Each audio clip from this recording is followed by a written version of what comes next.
Përshëndetje të dashur teleshikues, jemi këtu për të vazhduar emisionin e radhës, Profil. Është ky emisioni që do t'i bëj profilin subjekteve politike që do të garojnë në zgjedhjet e 3 nëntorit.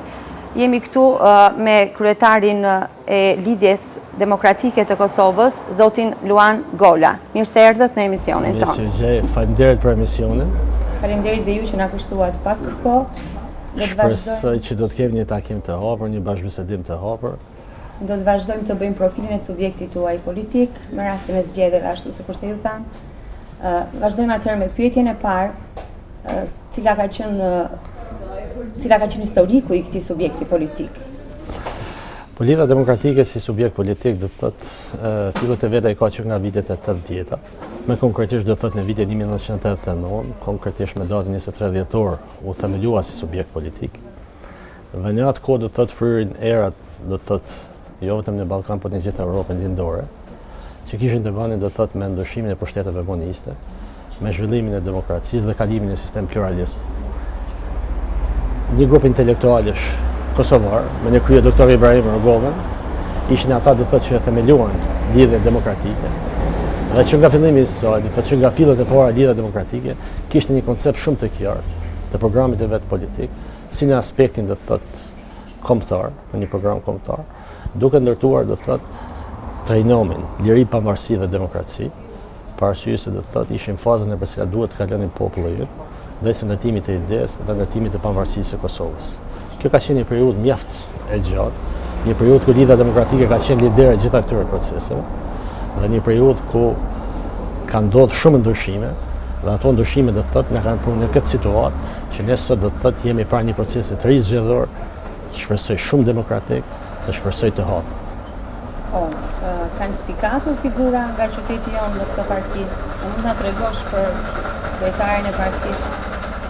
Gjakova do të thotë ka qenë e njohur gjithmonë që nuk ka mbet anash proceseve demokratike. E gjithë komuna e Gjakovës ka qenë e kyçur në proceset demokratike dhe fillet e Lidhjes Demokratike do të thotë mund të them me plot besim, me plot përkushtim, kanë qenë të nisura nga qyteti i Gjakovës. Ne kemi pasur do të thotë një gjenerat në atë kohë, e cila do të thotë ka bërë mjaft për Gjakovën, ka bërë mjaft për iniciimin e procedurave demokratike dhe për themelimin e Lidhjes Demokratike në Gjakovë. Unë dua ta spikas që nga kryetari i parë, Indira Juri Mrexha, pastaj me vazhdimin me profesor Bradul Çavushin, pastaj me profesor Mark Malotën, me Gjergj Sokolin, këto kanë qenë figurat më të spikatura dhe një numër i madh i intelektualëve të tjerë që kanë qenë të lidhura do të thotë për procesin politik dhe konkretisht me Lidhjen Demokratike. Po ashtu ju e dini shumë mirë që në kryetarët e Lidhjes Demokratike, edhe profesor Buxholli, edhe profesor Indira Agani do të thotë kanë qenë pjesë e këtyre strukturave të Lidhjes Demokratike. Në fakt unë doja të përmendim disa nga drejtuesit gjakovar më tepër në këtë parti. Në këtë parti do të thotë nëse mendoni për degën e Lidhjes Demokratike këtu, për degën e Gjakovës do të thotë kemi profesor Bradul Çavushin, pas avokat Uri Mrexhën, pas profesor Mark Malotën, antar i kryesisë tjetër ka qenë edhe Gjergj Sokoli. Dhe ka një karakteristikë këtu, që në gjithë tajnë ekzekutuar për regjimit serb. Për arsye se regjimi serb ka qenë e kanë lirë vjetën shumë të rrezikuar në raport me këto personalitete. Këto kanë qenë personalitete që kanë treguar influencë shumë të madhe politike. Dhe po ashtu, këto kanë qenë personalitete që kanë gëzuar një besueshmëri shumë të lartë, do të thotë edhe te popullata jo vetëm në Gjakovë, në komunën e Gjakovës, por në gjithë Kosovën. Po, dihet sepse edhe ju keni qeverisur për disa vite në radhë në komunën tonë. Do të më tregoni se cila që arsyeja pse humbët, pse rat nga pushteti? Ne do të thotë ju më parë më shtuat pyetjen lidhur me udhëheqjen leadershipin e Lidhjes Demokratike do të thotë para luftës dhe ndërtimin do të thotë proceseve demokratike. Normalisht që me përfundimin e luftës janë organizuar zgjedhjet e para kur ne kemi dalë bindshëm fitues. Ne kemi udhëhequr do të thotë me komunën e Gjakovës 2 mandate. Dhe gjatë asaj udhëheqje do të thotë kanë ndodhur mjaft gjëra të mira për komunën tonë. Mirë po do të thotë ka ardhur deri te me një moment do të thonë, ka ardhur deri te një pakujdesi kisha me thonë jona, në raport me elektoratin, në raport me veprimet tona politike dhe do të thotë ne kemi humbur zgjedhjet. Dhe prej atij momenti do të thotë kemi kaluar në opozitë ku jemi do të thotë edhe sot. Mirë po, partitë politike, veçanërisht Lidhja Demokratike do të thotë, është e bindur se me procesin e reformave që kemi filluar dhe thotë gjendja do të ndryshojë. Si jeni ndjerë këto vite në opozit? Ti jesh në opozit, do të thotë, është pjesë e demokracisë.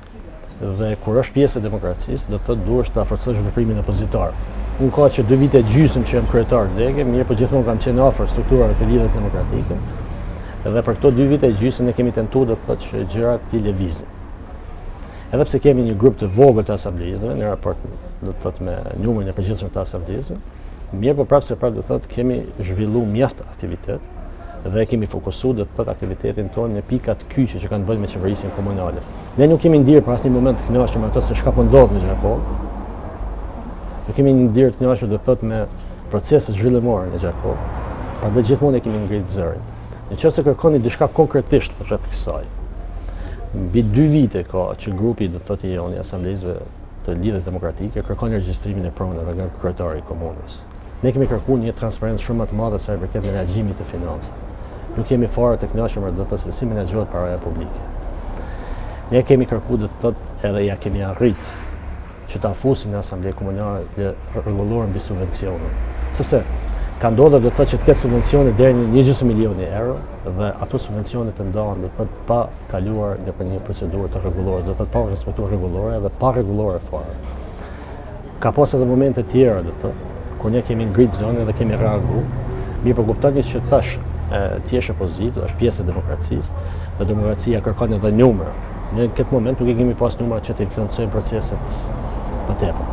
Do një thoni që nuk është dëgjuar zëri juaj si opozit? Jo, unë mendoj se zëri jonë është dëgjuar, sidomos në këto 2 vitet e fundit, jo që i lidh këto me ardhjen time në DEG, do të thotë si kryetari i DEG-s, mirë për shkak se ne do të thotë kemi pas një riorganizim të gjitha strukturave të partisë në gjitha nivelet. Duke filluar prej në DEG-ve dhe duke vazhduar të thotë deri në aktivat që kanë qenë më herë. Dhe po ashtu kemi kaluar një proces të reformës dhe të ardhes apo prurjeve të reja në parti. Prandaj, zëri jonë është dëgjuar, kujtoj, parafërsisht atë që kemi pas edhe numrat. Po, si funksionojnë strukturat në këtë qytet? Strukturat e BDK-s? Momentalisht, ne kemi do të thotë 28 në DEG, të cilat gjitha janë aktive. Ne mbajmë takime të rregullta, edhe si kryesi e DEG-s kemi takimet javore dhe po ashtu kemi takimet mujore me kryetarët e ndërgjegme. Ajo që është karakteristik për momentin, do të thotë duke u përgatitur për procesin zgjedhor, ne kemi krijuar grupin e ekspertëve, i cili merret do të thotë me 6 fusha, duke filluar nga zhvillimi ekonomik, pastaj bujqësia, pastaj arsimi, shëndetësia dhe në veçanti, kisha me cek në veçanti do të thotë marrëdhëniet procedurore juridike. Parasysh se Gjakova është bërë një arenë e grabitjeve të pronave publike dhe komunale. Keni fakte për këtë? Ne kemi fakte, ne shpeshherë kemi ngritë zërin për këto gjëra dhe shpeshherë ato kanë hasur në vesh të shortë. Ju po shqyqoni që ko pas kohë do të thotë kemi problemet aty në raporteve, aty në marrëdhënieve procedurore juridike. Unë si kryetar DEG, kryesia e DEG-s do të thotë pavarësisht se kush është në pyetje. Do vazhdojmë të ngrisim zonën dhe njëra ndër objektivat kryesore tona në marrjen e pushtetit është regjistrimi i pronave. Pati një analizë në strukturat tuaja, një analizë të thellë për humbjen. Ne kemi bërë atë analizë, ajo analizë do të thotë ka kaluar në përgjitha në DEG. Kemi biseduar se cilat kanë qenë arsyet kryesore. Unë dua të përmend një rast para 2 vitesh. Isha në një vizitë në regionin e Hasit dhe isha bashkë me nënkryetarin e Lidhjes Demokratike zotin Aki Rogova. Dhe gjatë takimit që patëm me banorët atje, ne u komunikua se ka që 3 vite thotë që askush nuk ka ardhur të na vizitoj. Dhe thotë gjatë procesit të qeverisjes, Lidhja Demokratike nga pak e kishte humb kontaktin me elektorat. Kjo kishte bërë do të thotë që partitë tjera t'ju jepet hapësinë që të jenë në atë pjesë. Kishte bërë shkëputje. Dhe kishte bërë një shkëputje, mirë, ata kishte bërë një shkëputje dhe kjo do të thotë kërkonte që përsëri ne të ktheheshim dhe të kontaktonim ata. Në këtë vitin e fundit kemi pas kontakte mjaft intensive dhe kemi bërë ato analiza dhe besoj që nganjëherë njerëz thirrën edhe në meritokraci. Mirë, por përveç meritokracisë duhet të ekzistojë edhe përgjegjësia. Prandaj më duhet të ngrisim edhe nivelin e përgjegjësisë së kuadrit të strukturave partijake. Qëse ju po më tregoni që është bërë një punë për një lidhje, një urë bashkëpunimi edhe me bazën, edhe me strukturat të gjitha në përgjithësi, a ka kurrje të reja në partinë tuaj? Ne kishim në qendër do thotë Lidhja Demokratike pati konventën e parë. Kjo konvent ishte në muajin mars do thotë të vitit 2012. Dhe gjatë asaj konvente u aprovuan 2 dokumente shumë të rëndësishme për Lidhjen Demokratike si parti politike, si subjekt politik, dhe ky ishte statuti i ri i Lidhjes Demokratike, dhe pastaj ishte edhe programi i Lidhjes Demokratike, që faktikisht ato orientime themelore programore janë baza dhe përgatimin e programit të qeverisjes në nivel qendror që Lidhja Demokratike tenton të ta kthej. Në atë konvent u vendos do të thotë që secila kryesi e nëndegës të futet në procese dhe për aty në procese të nxjerrë 20% të ri dhe të reja se duhet të aderojnë do të thotë në kryesit jo vetëm të degës, por gjitha nëndegëve dhe gjitha strukturave. Ne kemi kaluar proces, dhe rezultati i atij procesi, edhe kur kemi përgatitur listën zgjedhore, do të thotë dominojnë gjenerata e re. Këto janë prurje të cilat kujtoj janë me shumë rëndësi për ne. Arsye se kanë qoftë se ju do të fitoni një mandat të ri në 3 nëntor, kjo rini do të jetë pjesë aktive e qeverisë suaj? Ju pak më parë më pyetët për analizën. Kur kemi bërë analizën, do të thotë ne kemi vrejtë që krahas proceseve që ne do të thotë nuk kemi mujt të mbaj komunikimin e mirë, kemi pas edhe procese të tjera largimin e të rive do të thotë prej komunës Gjakovës. Dhe ju dini se nga Gjakova largohet 1000 deri në 1200 të ri. Dhe kjo është shtu si imperativ para nesh që të rive t'ju japim mundësinë për më hyrë në procesin e vendimarrjes. Dhe rezultati i kësaj ka ndodhur ajo që ne kemi 55% prej listës tonë të kandidatëve do të thotë për Asamblenë Komunale kemi të ri. Me këtë kemi dashur të tregu që ne qëndrojmë si asnjë subjekt tjetër politik, shumë më afër të rinjve dhe është nevojë e fuqizimit të në mënyrë që të marrin pjesë në procesin e vendimarrjes politike. Para në një këndvështrim më të gjerë, rinia është sot aktive në politikë? Jo vetëm për subjektin tuaj. Shiqoni pak listën e Asamblesë Komunale. Do të thotë njerëz që përfaqësojnë Asamblenë Komunale për momentin do ta keni të qartë. Ka shumë pak të ri ato që janë të kyçur direkt në procesin e vendimarrjes politike. Prandaj kjo është detyrë jo vetëm Lidhjes Demokratike, por gjitha subjekteve politike që të fillojnë dhe të jep mundësi më të madhe të thotë rive. Ne sot kemi një numër të madh të rive që kanë përfunduar studimet, kanë përfunduar edhe studimet për master, kanë përfunduar studimet edhe jashtë vendit. Por fatkeqësisht ata janë pak të kyçur në këto procese. Edhe na pyeshin tek pyetja çfarë do të bëni ju për punësimin nëse do të jeni qeverisës mbas 3 nëntorit. E para, kur është në pyetje do të thotë hapja e vendeve të punës. Unë edhe publikisht edhe para jush përkërkoj që të ketë pak më tepër moral politik edhe prej kandidatëve të tjerë për kryetar komunë. Mos e harroni zgjedhjet e fundit, kishim 2 kandidatë, se le të premtojnë njëri 10.000 vende punës, kurse tjetra 15.000 vende të punës. Të dhënat e UNDP-s, të dhënat e USAID-it për Kosovën flasin se hapja një vendi të punës kushton $20.000. Prandaj ne duhet të jemi shumë më realistë se si të gjenerojmë vende të reja të punës. Për gjenerimin e vendeve të reja të punës, nevojitet ndërtimi i politikave të qëndrueshme dhe afatgjate. Gjakova, përpara luftës për plas, kishte një eksport për 100 deri në $150 milion. Një eksport tillë sot nuk e ka Kosova, do të thotë në nivel vende. Prandaj duhet do të thotë të ndërtojmë politika të qëndrueshme. Në rënd të parë, ne jemi duke u përgatitur që ta ndërtojmë një fond të garancës bankare për të rinjt.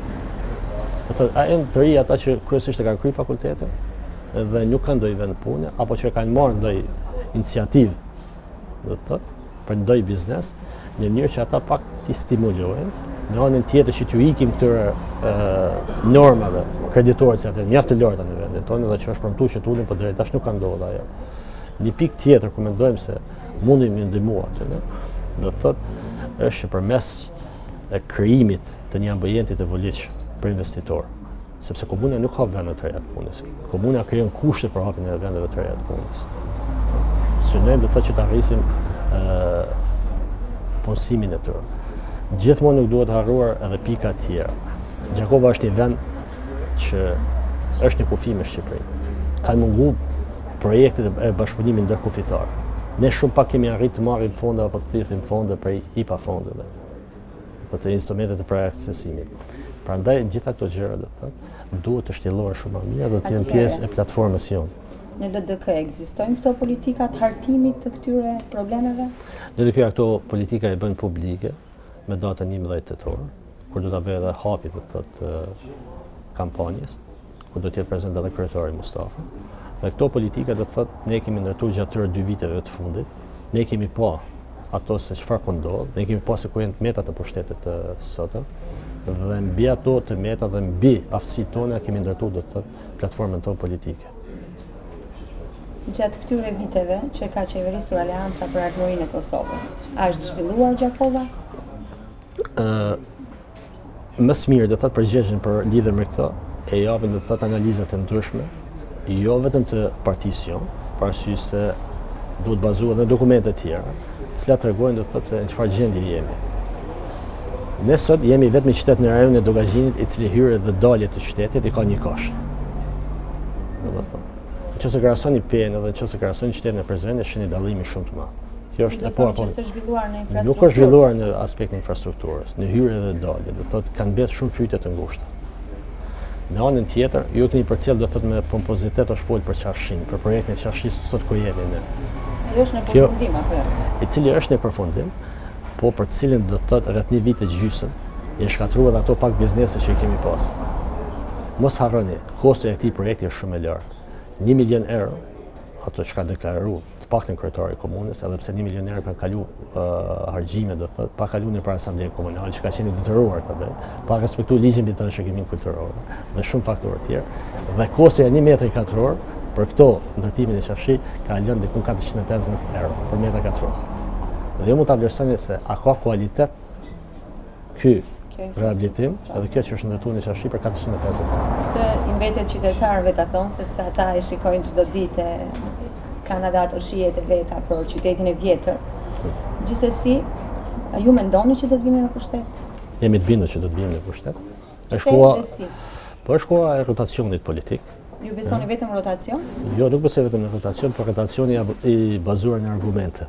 Sepse tash për këto 2 mandate, ajo se si është qeverisë, në mënyrën se ku ka ardhur qyteti dhe komuna e Gjakovës. Shiqani, nuk është e lehtë sot që pas 15 vite liri, për 85 fshatrave 50% nuk kanë ujë të pjesë. Ne kemi një sistemin më të madh, do thotë në Kosovë, dhe nuk kemi arritur ta shtrijmë rrjetën e atij ujësjes.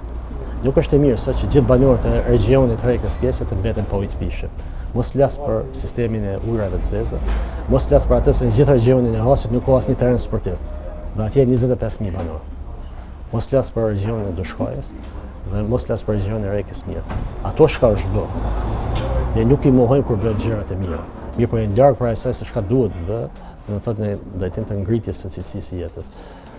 Kur ju do të vini në pushtet, mendoni se do të realizoni këto projekte?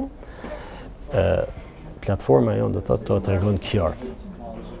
Kur ne kishim pushtetin, meqense edhe sot na adresohen vërejtje, buxheti do të thotë për investime kapitale ishte 490.000 euro. Sot është 6 milion euro.